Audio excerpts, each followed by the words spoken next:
Hey everybody, welcome back to RPG Imaginings. This is the fourth episode of my sponsored video for Alone Against the Tide for Call of Cthulhu 7th edition, and I want to thank Chaosium for providing not only this copy, but a copy that I was able to give away to one of my viewers, and we're going to continue into the fourth session of the game, and we finished up at entry 46 last time, and what I'm going to do is I'm going to go ahead and head to Harris's household, who is the gentleman professor who we have known from our past that we're trying to investigate what's going on with his death and what he was involved in with his archaeology recently. And viewers in the comments in video number 3 suggested that we go to Harris's household. So that's what we're going to do right now. It is instructing us to go to 90. So I'm going to turn to 90. Let's see what happens next. If you're just joining us, this is just a reminder that this is a solo adventure for Call of Cthulhu, and there are quite a few of these. You can check them out on Chaosium's website. Okay, let's see what's going on here. You walk into town toward the Harris address. Even knowing the location, it's difficult for you to find your way due to your unfamiliarity with the town and the density of the peculiar green mist. Oh yeah, there's that mist. As a result, it's some time before you arrive at the Harris house. As you approach the building, a man steps out of the fog, blocking your path. He is young and thin, with rather angular features and the faint hint of a mustache atop his lip. He's dressed in a dark suit and stares at you from beneath a flat cap. "You an unwelcome surprise. I don't know what you're looking for, but you won't find it here." Your eyes betray you as you glance at the Harris house. The man scowls visibly. "Why don't you leave the poor widow alone, you creep? If you want to bother her, you're going to have to go through old Joshua here, capiche?" His hand brushes beneath his coat as if searching for something, but then he stops himself. He pauses for a moment, looking you over once more before spitting on the ground at your feet and turning away. So we have 3 choices now. I can call out to Joshua. Doesn't seem like he's a good guy to escalate, so definitely not going to do that. Make your way to the Harris house, go to 55. Heed his warning and return to the hotel, go to 122. Well, I don't really feel like returning to the hotel is going to get us what we're going for here, so I'm going to go to 55. I'm going to approach, and hopefully he doesn't notice me since his back is turned. We'll see. And here we are at 55. Despite Joshua's urgings, you feel compelled to speak to Amelia yourself. You approach the front of the house and note your surroundings. Just a reminder that Amelia is the spouse of Dr. Harris. The house's exterior hints at the wealth of the occupants, but then again, so do most places in town. Directly across from the residence is a small church whose religious iconography seems to have inspired the Harrises in the design of their own home. A bronze cross hangs over the front door, and decorative columns line the outside walls of the 2-story house. All in all, the architectural style is somewhat Baroque, complete with a pair of carved angels lounging beneath the eaves that are just visible through the strange haze. When houses match the decor in a church in Call of Cthulhu, that tends to suggest that they're cultists, but let's see what's happening. You knock on the door and wait in the mist for a few moments, hoping for someone to hear you. Eventually, much to your relief, the widow Amelia answers the door. She's wearing a bright red dress, which accents her deep crimson lipstick. She appears to have taken great care over her appearance. She flashes you a smile and invites you inside. The house opens into a large foyer, and you see various crates and bundles stacked high along the walls. "Just selling off a few of the more common things. Mind the mess. The porter hasn't come for it yet." She takes you by the hand to lead you past the stacks of items, helping you to pick your way through the deceased Professor Harris's assembled possessions. She takes you into a small drawing room full of antique furniture and offers you some coffee. "Yes, please." After settling in and exchanging a few well-mannered pleasantries, you ask in more detail about the late Professor Harris. Amelia sighs theatrically and looks down at her hands. "I can't imagine what you want to ask about William. I found him in his study with the gun still in his mouth. What more could you want to know?" Make a psychology roll. If you succeed, go to 126. If you fail, go to 31. And so here we are. I got my dice. And oh my gosh, I rolled a 97, failing horribly, okay? Because here on my character sheet, I set my psychology at 50, not even close. Yikes. Okay. If you fail, go to 31.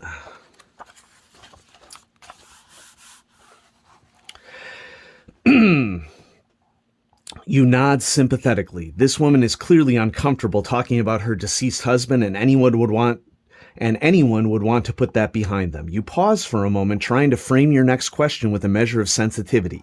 You open your mouth to speak, but you are interrupted by a loud knock at the door. Amelia jumps up, startled, and stands there for a moment in confusion as the pounding on the door resumes. "Police, open the door!" Oh my gosh, Joshua went and got the cops. Amelia's face drains white as she goes to answer the knock. Your gut tells you something is wrong here. You feel uneasy about the officer at the door. You tell yourself you're being irrational and on edge, but you have some trouble finding that feeling. You have a few precious moments to react, and our choices are to ignore your instincts and wait. No. To take the chance to hide, make a stealth roll. If you succeed, go to 98, and if you fail, go to 20. Okay, our stealth is 35. I put some extra points in it. Okay. So let's see if those extra points are going to do something for us. Oh, no. I got a 30, so it's possible that I could succeed. We're going to go with if it lands on the floor, it doesn't count. It's a 34. We did it. So if you succeed, go to 98.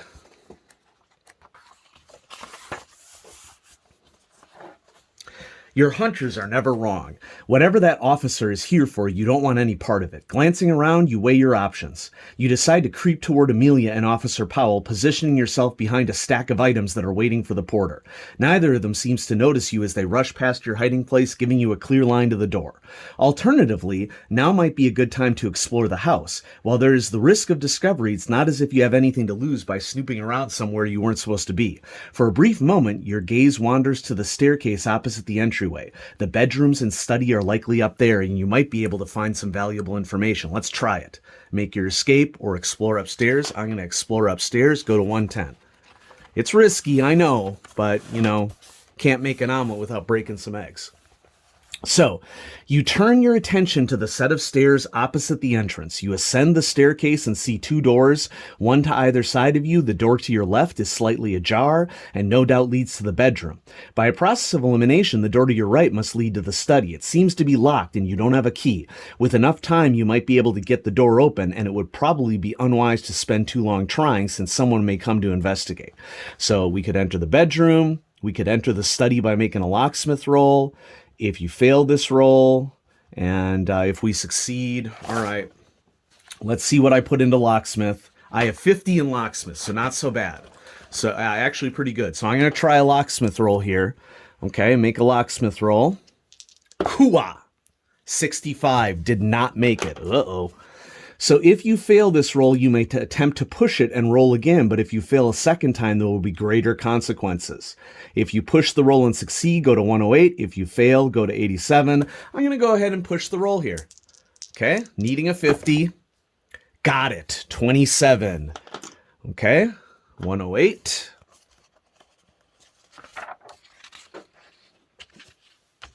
You reach into your pocket and produce the bobby pin that you carry on you for just such an occasion. You insert it into the lock and fumble with it for a few minutes. It sticks and strains, and for several terrible seconds you fear that it will break in the lock. And then the tumblers give and the door clicks open. You push your way into the small study and find the room much as you expected. The door opens across from a window which lets in the pale greenish light of the mist. This illuminates the room, which is adorned primarily with mostly empty bookcases. There are also several glass display cases throughout the room, but these are similarly empty. At the far end of the room, just beneath the window, is a desk, still littered with the professor's blood-soaked papers. Searching through the desk drawers, you find stacks of notes and various personal items. Buried in the bottom drawer, you find an impossibly old scrap of papyrus pressed into a glass frame.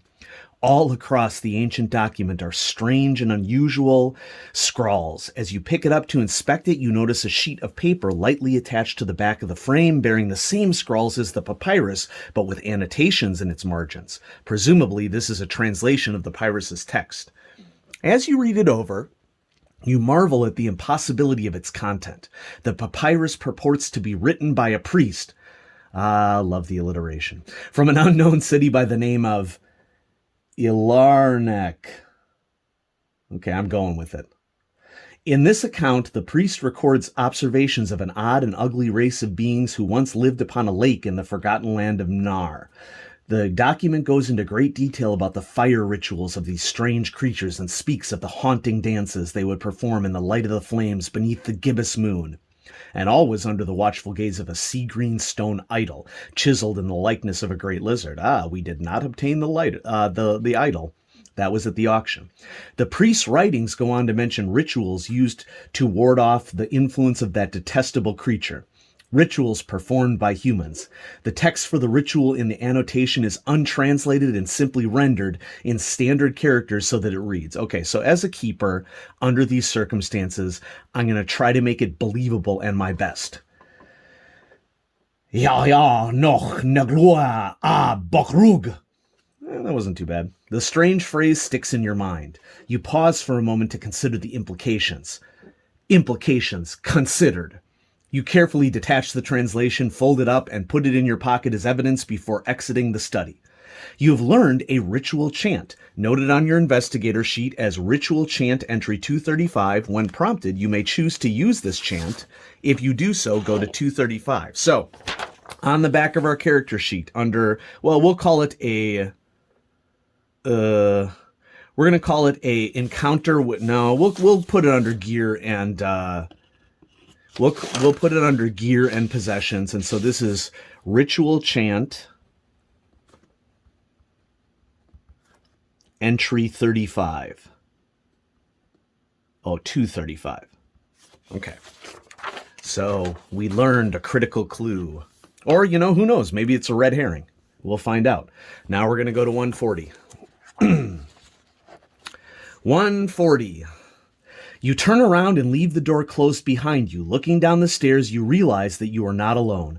Dominating the entryway is Joshua, red-faced and furious. He has a gun in his right hand, which he quickly aims in your direction. You have just a second to hit the ground before he pulls the trigger. Perhaps your reflexes are quick enough. We're going to make a dodge roll. Okay. Dodge roll time. Yikes. Okay, we're diving for cover. Okay, but the good news is our dodge is 50. Okay, so here we go. Whoosha! We made it. Okay, if you succeed, go to 132. Haha, Joshua thwarted. Well, so far. All right. You throw yourself to the floor with all haste, trying to get out of line of fire. You hear the loud sound of the gunshot as a bullet embeds itself in the wall behind you. You hear a squeal as Amelia comes running after Joshua, begging him to stop shooting and put the gun away. He curses and shoves her aside, but he does holster his weapon.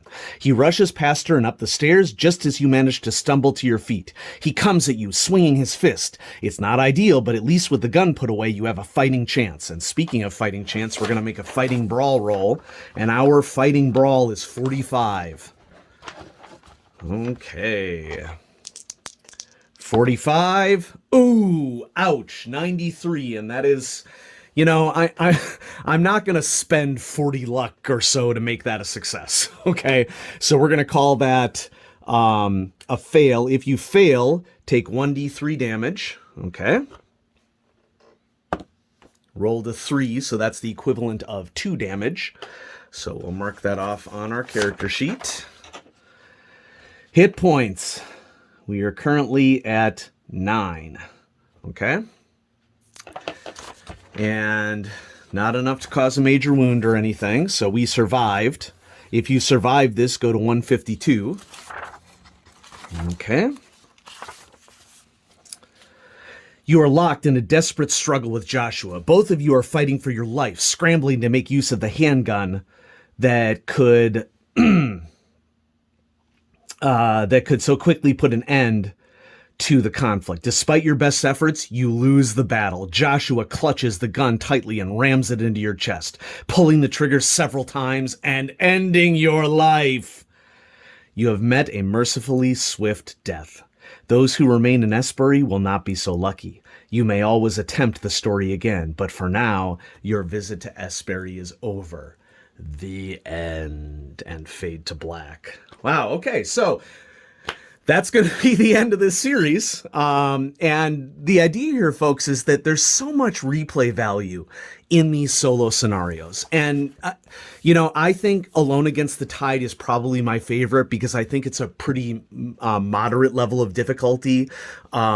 Easier I would go with Alone Against the Flames, and then more challenging for sure would be Alone Against the Dark.